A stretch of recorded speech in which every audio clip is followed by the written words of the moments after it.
In this episode of the SLO County Real Estate Podcast with Hal Sweasey, local custom home builder Dan Ferreira from Ferreira Inc. stops by to discuss the starting steps and challenges of what it takes to build your dream home with everything that you want in 2022.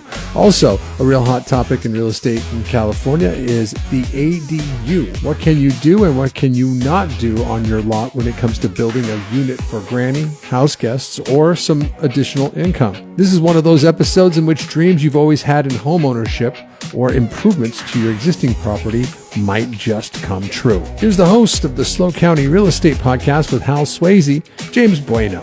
Welcome to another SLO County Real Estate with Hal Sweasey podcast. As always, we have Mr. Hal Sweasey with us. Good morning, James. We have JT, Mr. John Turner. James, great to be here. And I'm excited for today, Hal, because we have a special guest. Do you want to introduce who we got? Sure, yeah. I've got a great contractor, business owner, Dan Ferreira of Ferreira Construction. We've worked together for years. He helped us on a building that I own, so I know firsthand about the service, and he's got a wealth of knowledge. So I'm just going to introduce Dan. And Dan, hey, why don't you tell our listeners that may not be aware or familiar with you, how long you've been doing this, what you guys focus on. Just give us a little bit of background if you don't mind. Sure. Thanks, Hal. Yeah, we've been here since graduating Cal Poly 2006. So I'm part of that class and raised my kids here, started a business right in 2008, right in the worst time ever. Mm-hmm. And, you know, it seems like a lot of good things get started in the worst times. So we started building homes, remodeling homes. And as things came back online, we added a window and door company, some manufacturing. And then we co-founded an architecture and engineering company. So our dream has always been to offer a design build solution so that you've got a whole team together. So we've been at it 12 years, and we estimate, even though we're not really sure, that we put up about 100 custom homes around the county, usually about 10 or 12 a year, and then add in some miscellaneous commercial restaurant type of stuff. So we kind of touch it all. And really what we say is if our team can do it well, let's do it. So we don't really draw too many hard lines on types of projects. I notice you guys are a great resource for someone like me that has a client that wants to build or considering it. And it's just like you can answer all the questions versus going to a lot of different places. How did you compile that kind of team? Yeah. Being around the industry for some time, even before launching a business, one of the biggest frustrations is that we're so siloed between the architecture, engineering, the building, the different subcontractors. There's just so much to know. And so the industry's response of the last few decades is to really segregate and break everything up. And the downside is that the consumer or the strategic partner like yourself doesn't have access to everything. So we've made it our mission to put as many people in one house as possible with our companies, but also to build as many strategic relationships where we can talk about everything that is involved in the process. Even though there's 20 different consultants, we can at least represent them up front well, so that you don't have to know a soils engineer or a civil engineer. You just need to know us. We'll bring all that forward. So we just know it's so critical to making decisions that we make it a point to put that in front. Nice. One-stop shop. Can I build a house for less than I can buy one for? I can. I can't. Can you, John? Yeah, well, we've proven you can. I'm sure you can. Yeah. And just ask my wife. I'll finish it one day. Yeah, right. I guess the answer is always it depends. And so the answer is yes, you can, but you need the right team and the right lot and the right process. And if you put those things together, then you can do amazing things and you can come out ahead. And one of the things we were reflecting on the other day, over the last 10 years, we can't name one client we've built for that didn't move in with equity. So to prove your point, if it's done well and it's done strategically well with consideration to budget, to all the other items on a person's list, you can accomplish it. You just got to get it all up front. That's kind of the takeaway today. You know, I was kind of one of the ones that thought that this would be a good question because I hear this a lot, and we're trying to help people that want to buy land and build a house. Mm-hmm. My perception was, and it's probably relatively true industry-wide, is, boy, by the time you buy that and you get your fees done and everything, you're going to be into it for probably a lot more than you could have bought a home for. Do you see that often? Or it is common, and when you do look around at the custom homes being built, they are large, and many of them are done. They're done because they want what they want. And so you kind of need to put that in one category and come back and say, let's say you want to build 2,500 feet and live in the city. You can do that. Now, you would know how more than me, the land to do that on is not as plentiful as it used to be, the entitled city lots. So when you find one, you got to jump on it because a lot of the land you see for sale is country property, and it's luxury property and whatnot. Right. So we did a couple right off of Broad up there on the hill. Yeah. They were all in for under $1 million. They moved in with $200,000 of equity. Probably 18 months from close of escrow on dirt to move in, but that's entitled land with utilities, and those are straightforward, and the math works. It's easier, Yeah. right? Or less homework for you. Yeah, right? no planning approvals, straight into building. Just like a real estate deal, they're just straightforward bread and butter. And when we find them, you jump on them. They work really well. Yeah, because when I'm dealing with clients when they talk about building or even a remodel, I say, oh, okay, so it was way cheaper and faster than you thought, which everybody laughs because they never seem to be the case. But I'm sure that happens often. But you've got a system that maybe minimizes that, it sounds like. It's cheaper and fast. You were being sarcastic than what they thought. It all comes down to expectations. And the expectations are set by how good did the team do up front setting those. How good was the feasibility study? Did we see that new sewer line that's going to cost you $10,000? Did we identify that up front? Was it part of the budget, or did it sting you late? And so the better we set expectations, the better we estimate up front, the better the process goes. I mean, people ask all the time, what do things cost? And we'll give a rough order measurement like a square foot, but you really need a detailed estimate that has been prepared for your specific application to get those right expectations. You can't go off of the general data and expect to be on target. So for many people, building their dream house is not only a dream, it's a bucket list thing. It's romantic, especially if you don't get divorced, right? So, so That's a nervous laugh right there. Sorry, John. No, I built a house a few years ago, and I'm still happily married. Well, I'm still married. All right. Yeah. So I find this lot that I'm all over the lot. I want this lot. It's a great lot, and so I call my favorite real estate agent, Hal Sweasey. I go, Hal, I want to buy this lot, but I don't know what to do next. Right. What do I do next? Yeah. What I would say is, obviously get a hold of someone like us. You're going to need a designer, but you don't need a designer day one. You're going to need what you need is a team that can identify the feasibility. So typically when our team gets brought in on your situation, you're staring at that lot, maybe you've made offers with Hal, maybe you're in your due diligence period.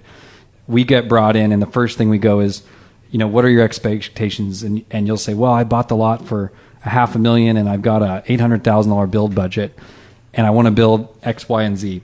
And so we start backing that up, and we say, okay, we build a program real quick with our feasibility estimate that backs you into the reality if that's possible. We go, what's the site going to take? What are the utilities going to take? And we start putting numbers on things. And the actual cost of your vertical house, that's the easiest part. If you give me a flat lot anywhere in the country, I can tell you what the vertical house costs. It's all the other stuff that takes a little bit of homework to figure out. That's what our team does. If you can get all that straight up front, then it's pretty smooth sailing. So I would say anybody who's in love with a lot, the average person we talk to who actually has a budget, they're not an open budget person, they might have to look at 2 or 3 lots before we find one that actually where the math works and everything works well. So do the homework, get the team involved. So besides price, what makes a lot the one? What makes a lot a great lot versus a bad lot? Right. Okay. So I'll just go through all the cost impacts. Slope. We have lots in town that are 35-foot, incline upsloper. So, like I said, the cost to go vertical once you've got that foundation, it's pretty similar. But are you going to spend $100,000 extra dollars in the dirt? We call it. Are you going to spend, maybe it's a steep downsloper and the sewer's up in the street. Now we got to pump everything up. Maybe PG&E's got to put in 300 feet of underground and a transformer to get out to your country property. So we're looking at utility access, power, water. Do we have to drill a well? How deep is it going to be? What's a will serve letter cost from that water jurisdiction? Can you get one? So we're really looking at, our whole checklist is utilities, which would be power, water, sewer, whatever that looks like, and gas. Then we turn around and we look at, are there any environmental pieces? There's lots that are technically buildable in Los Osos, but there's a manzanita, and on the manzanita is a snail, and the snail comes out once a year when it rains, and if that, that's a deal killer. There's so botanical, biological, environmental. There's a blue line creek. There's a drainage. What's that going to mean? So we again, you don't have time to go consult 30 people. But there's a pretty good body of knowledge sitting in our team we can put forward. So utilities, environmental, and then we're looking at soil conditions and other red flags and things like that. So the variability in cost is mostly in the site. Mostly in the site. Yeah, and even with all the stuff we read about lumber and everything going up and down and all that stuff. So if somebody's going to build a 2,500 square foot house on a flat lot, I mean, okay, I'm going to put you on the price per square foot to do something like that realtors love to throw around because we don't know anything. And the way we use price per square foot, which is a rough order of measurement, a ROM, which is the worst way but the best way to talk about it quick, is we say, hey, that 2,500 foot single story home with sort of like 9 foot ceilings, nice things but not over the top, $250 a foot is plenty to build the home, but how much else is waiting for you right around that site? So we can confidently say price per square foot on the structure, 250, 300 tons, you're good. But then someone builds a home, they say, well, I was 400 a foot. Well, you had to climb a mountain, you had to put in a 1/4-mile driveway. You have to separate that stuff off to even kind of get good data. Right. But I would tell anybody, $250 a foot on your structure is a reasonable expectation. And then we gotta look at the rest of the factors on top. But then you have design and engineering and all the other stuff and the soils people and all that stuff, all those other things. That doesn't go into that 250. It does not. So what we do is our 1-page initial feasibility budget, we do soft costs, architecture, engineering, consultants, fees to the jurisdictions, impact fees, water impact fees, school fees. We put it all on there, and then we do the vertical construction, the easy part. And then we can look at the site, utilities, access, all those sort of things. And so when you look at all those pieces, then you get the whole enchilada, and then you decide whether it's going to be a romantic experience or not. John. So other quick questions. So can we shift to like ADUs, right? So it's much easier to put a guest house, granny house, additional dwelling unit, all those things, we call those things. So cities are different, counties are different. Is it just kind of give us the general atmosphere of what that's like? If we rewind the tape before we had the term ADU, it was a really disconjuncted situation. But as soon as the ADU was brought in, that's the first example of statewide zoning, uniform zoning, which is a really hot topic. Should the state be imposing statewide things or should it not? Most people say no, but gosh, does it make life easy? And it really helps clarify a lot. So the ADU is a great one because it is a statewide zoning. It is an exception to density. It is an exception to parking. The state basically told all the cities and counties, you cannot impose all these crazy nuanced regulations that stop people from doing this. So over the last few years, all these state and counties have had to roll that back and get used to the fact that this is what the state law is. So basically, with some nuance, you can build an ADU. There are exceptions, but even a R1 zone, like a low density zone, that would never be able to put a second unit on. This is an exception to that. So as long as you have room to do it, and as long as there isn't some extraordinary circumstance stopping you to do it, you can do it. That's the general rule. So that clarifies a lot. They run on the utilities of the main house, so you're automatically allowed to tie. It's meant to be tied in. So you don't have to get a new water meter or electric or any of that stuff. Now, the thing that gets interesting is we have a lot of old inventory. Right. So the you mean the existing homes? The existing homes, and this is your life. You guys live this. I mean, you're putting a new product next to an old product. So the new product isn't restricted, but it may require some of that old product to be updated. So your existing home, they're not going to go through it from the building department and say, hey, you need sprinklers in here and you need this, that, and the other. They're not going to get that far, but the utility, the electrical service, those need to be sufficient to handle the additional load. So there may be some site impacts, but typically with the ADU, it's minimal. The fees are minimal. Yep. So this is a good one. Everyone should at least take a look at. How many of your new builds today are including an ADU? A lot? The majority of new homes we build have an ADU, or they have a master plan for an ADU. And so obviously, with the volume, with the economy of scale, we'd like to put them in early, but at the same time, we're always setting people up for it, whether they're coming back 2-3 years later and putting it in, or whether the garage is oversized so that they can come in and do the ADU later on that footprint. Or something like that. I think everybody's building. What I love right now is people are building with a a longer time horizon. I'm building this with intentionality for today, but what about 10 years from now? And so the ADU is a beautiful way to think about, how to factor, aging in place and all these different things. So it's a lot of fun. Is that why my wife wants one? So there's a place to store me. Well, I was helping a friend. We were designing ADUs and we were naming them. When we named one the failure to launch, that's for your kid who comes back. Yeah, exactly. We named another one for the in-law unit, keep her close but not too close. So we were having fun with all the different ways that this ADU thing factors into your life, and it's very real. So when the first law passed was like 2019, or when they first put this over, and then there was some modifications locally, and then it didn't, and then they passed again or something. So have the laws and the rules kind of stabilized, where it's not? Do you know what you're getting into, or there's still like jurisdictions in our county where it's like this city is a little bit trickier, or the county? How's that? In classic, is that predictable, I guess. Yeah, in classic fashion, a state law is passed that no one understands, and then everyone has to go work it out. Okay. And then they have to come back and bring clarifying, put things language. Clarifying on it. Yeah, language. And then all the cities and counties have to go, hey, how does this totally interferes with our local and regional ordinances? Now we have to start rolling those planning ordinances back or adjusting them. And so, like, for the longest time, even if you had room to put a secondary dwelling, this is pre-ADU, you had to be able to get additional parking on your lot.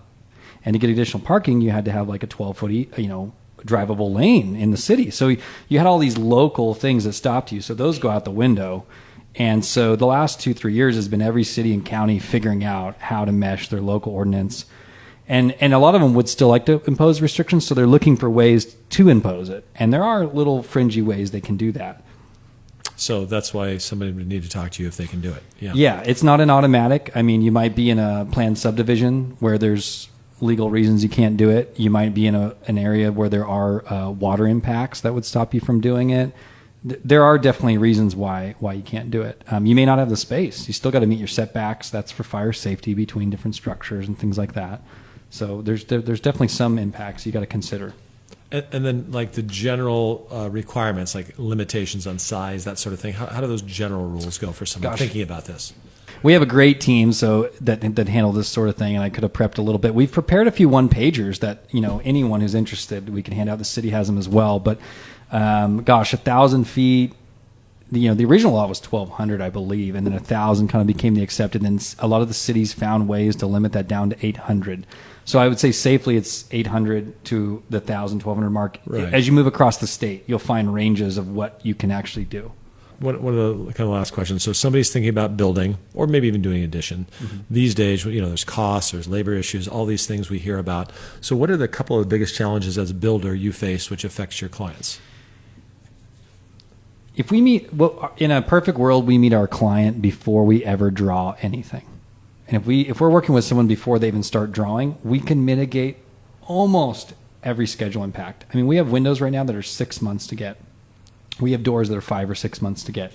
The good thing is we have eyes upstream, we call it. We can see these things happening. I know what's going on in one of our big aluminum producers out of Vacaville. We know what's going on in their plant. We know they've only got 2 lines open instead of 4. We know they're not going to get 3 back on. And we're monitoring all this upstream supply chain stuff.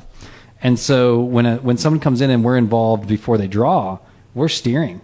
Oh, you want a 25-foot bifold door? Okay, well, if we use this brand with this level of finish, we can get that in 3 months rather than 6. That kind of thing. So we can steer the fixture and finish around those hoops and hurdles. But when we come in late, maybe this is a better way to phrase it. Say someone has plans and a permit and they call us tomorrow. The first thing we do is start breaking the news to them of where the delays are going to be because the plan is we're coming in too late. So lead time on materials, a real problem. If you just go with what you want and you don't consider everything, you'll get some delays there. Labor is an issue. If I call up my framing crew, they're all 3 months out. Everyone's 3 months out, 6 months out. So you're going to end up with the B team, the C team, the D team, whatever you want to call them. If you want to do it right away. If you want to do it right now with no planning, you're not going to get the best people. You're not going to get the best price. So the way you mitigate it is with a really good long-range plan where you're factoring those things. So labor is a real issue. Yeah. We don't have enough skilled labor, and so you got to book people out early. Builders like us, who at least been around a decade, we've got relationships, and we have priority. and we're pulling on that hard to get things done right now. So I don't know how anyone getting into the game today would get it done. Yeah. Sounds a little bit like what we do real estate. If somebody meets early, we can say, okay, don't worry about this. Let's focus on that. These things can save you time, money, and headaches. So another big one is financing. Yeah. So what we do with our upfront budgeting when we're doing these feasibilities with the real estate team is we're going, hey, how much cash are you going to need to do this deal? Because you might spend $1 million, but you can't borrow $1 million. You got to spend so much cash before you get to a lendable state on the build. So we'll map out a cash flow plan. And if you map that out and you get your lender involved and they take 60, 90 days to put that together, that all has to be factored in so you can actually break ground when your permit's ready rather than sitting on it. So be patient. If you're wanting to build a house, be patient. Take your time. Be patient, but I always tell people you're going to spend a lot of money later, and the decisions that impact that are now. So get the team involved early. Don't be afraid to get them in early. You think you got to wait and do some bidding exercise? Don't do that. Bring them in early. Have any more questions for Dan? About 100, but I don't know. Yeah. So, well, how can people contact you and give us some of your info in case somebody wants to get some information from you? We have several different things going on in San Luis, but really anything related, you could just the easiest way is probably just go to FerreiraInc.com. It's spelled just like it sounds. It's super easy. It's FerreiraInc.com.